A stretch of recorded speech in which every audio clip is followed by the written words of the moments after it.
Emas senang ditukar kepada tunai. Jadi sesiapa yang ada emas, kebiasaannya dia tidak akan berhutang. Sebab apa?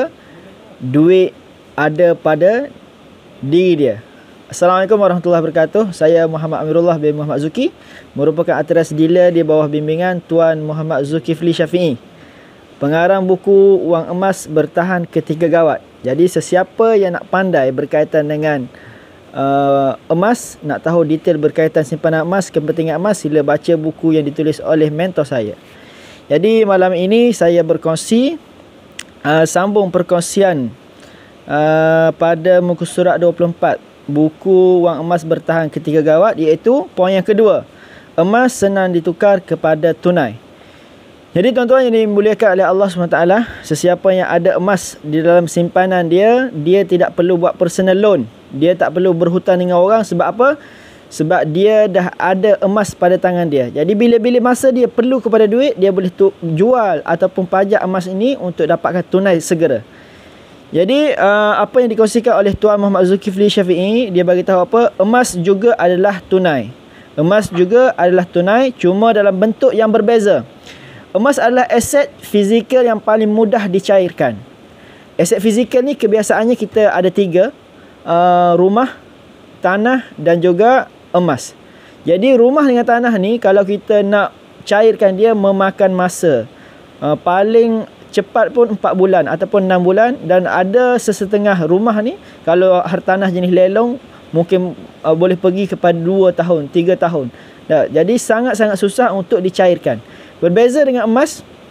Berbeza dengan emas, apabila kita perlu duit sahaja, kita boleh bawa emas ni pergi ke mana-mana pajak gadai, mana-mana tempat pajak gadai ataupun mana-mana bank. Kita bawa emas ni, kita kata kita nak jual ataupun nak pajak, dalam masa tak kurang, lebih kurang 15 minit, 20 minit ataupun setengah jam, kita terus dapat keluarkan duit. Kita dapat terus tunaikan, dapat dicairkan kepada bentuk tunai.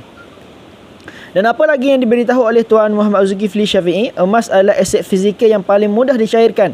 Bila-bila masa sahaja jika memerlukan duit, kita boleh jual atau pajak sahaja emas itu dan dapat duit pada masa itu juga. Jadi pada waktu itu juga, kita bawa emas, bawa IC kita, pergi ke kedai, kita kata kita nak jual ataupun kita nak pajak, maka pada waktu itu juga kita akan dapat tunai. Jadi sebab itulah kebanyakan orang yang menyimpan emas, apabila berlaku apa-apa terdesak nak guna duit, dia tidak meminjam dengan orang, dia hanya boleh jual atau pajak emas dia untuk dapatkan tunai. Dan seterusnya ialah apa yang diberitahu oleh Tuan Muhammad Zulkifli Syafi'i, emas laku dijual pada bila-bila masa. Jadi bila-bila masa saja emas ni laku dijual dan di mana-mana sahaja. Jadi kalau kita nak jual, tak kira bila-bila, pagi, petang, siang, malam. Kalau Arahnu tu mungkin ada tempoh-tempoh dia. Tapi emas-emas ni kalau kita nak jual kepada adik-beradik kita, kita nak guna duit, kita kata okey, aku ada 1 dinar, aku nak jual kat kau. Jadi kita boleh jual kat dia, kita terus dapat fizik emas. Kita terus dapat cash. Kita jual kepada mak saudara kita, anak saudara kita, sepupu sepapak kita, siapa-siapa yang keliling kita pun kita boleh jual emas. Asalkan emas itu tulen dan ada berat dia, maka emas tu tetap bernilai. Dan boleh dijual di mana-mana sahaja. Sebab apa di mana-mana sahaja? Sebab emas ni bersifat antarabangsa. Emas ni sebagai duit antarabangsa, di mana-mana sahaja bernilai.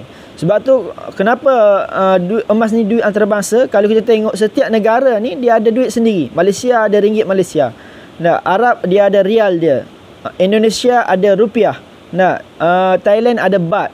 Jadi setiap negara ni ada duit-duit masing-masing, dan apabila kita guna, contohlah kita ada ringgit yang banyak, kita pergi ke Thailand, kita nak guna duit ringgit, tak laku.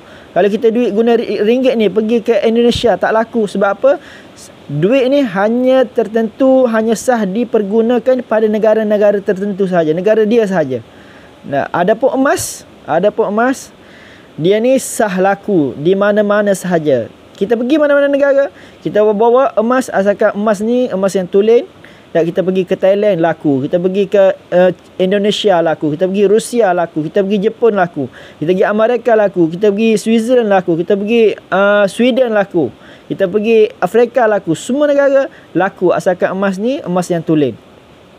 Dan apa lagi yang diberitahu oleh Tuan Muhammad Zulkifli Syafi'i, dalam sejarah emas telah digunakan sejak zaman berzaman sebagai duit antarabangsa. Ia adalah duit yang tiada sempadan masa dan tiada sempadan negara. Jadi tuan-tuan, emas ni telah digunakan zaman berzaman lagi, pada zaman Fir'aun lagi. Pada zaman Fir'aun lagi dah ada dah emas ni. Zaman Nabi SAW pun guna emas, zaman sahabat pun guna emas.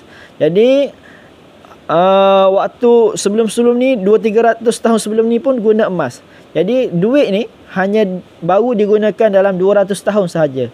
Jadi sebab itulah tuan-tuan, emas merupakan duit antarabangsa yang telah digunakan sejak zaman berzaman. Jadi saya pun ada pengalaman saya sendiri. Hari tu saya nak beli apa? Nak beli peti dan mesin basuh.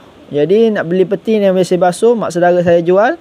Dia jual, saya tukar, saya tak bagi cash kepada dia. Saya bayar menggunakan 1 dinar. Jadi saya ada 1 dinar, saya bagi mak saudara saya 1 dinar, mak saya bayar peti ais dan juga mesin basuh dia tu dengan harga 1 dinar. Jadi alhamdulillah saya tak perlu keluarkan cash. Jadi mak saudara saya pun dapat emas tu dengan segera. Jadi transaksi berlaku, jual beli berlaku, tak perlu menggunakan duit, hanya menggunakan 1 dinar, saya dapat peti dan juga mesin basuh, mak saudara saya dapat 1 dinar. Jadi tuan-tuan yang dimuliakan oleh Allah SWT, satu emas tu sebagai transaksi macam tu. Satu lagi, kalau kita nak guna cash dengan segera, contoh kita ada 5 dinar, kita nak guna duit 5,000, maka kita boleh pergi pajak atau pergi jual, kita akan dapat 5,000. Jadi kita tak perlu berhutang dengan siapa-siapa, kita tidak menyusahkan siapa-siapa, dan kita tidak meminta dengan sesiapa-siapa. Jadi alhamdulillah tuan-tuan yang dimuliakan oleh Allah SWT, sesiapa yang nak memulakan simpanan emas, boleh rujuk saya akan bantu tuan-tuan untuk memulakan simpanan emas yang pertama. Jadi tuan-tuan, simpanlah emas. Sebab apa? Sebab emas ni mudah dicairkan. Aset yang paling mudah dicairkan ialah emas. Sebab apa? Tanah dan juga hartanah ataupun rumah sangat-sangat susah untuk dicairkan dan memakan masa yang sangat lama berbanding dengan emas. Emas dalam 10 minit, 20 minit kita dah dapat tunai. Jadi sekadar itu sahaja perkongsian saya pada malam ini. Yang baik datang daripada Allah SWT, yang buruk datang daripada kelemahan saya sendiri. Jadi boleh like, share, komen live saya pada malam ini. Moga bermanfaat. Assalamualaikum warahmatullahi taala wabarakatuh.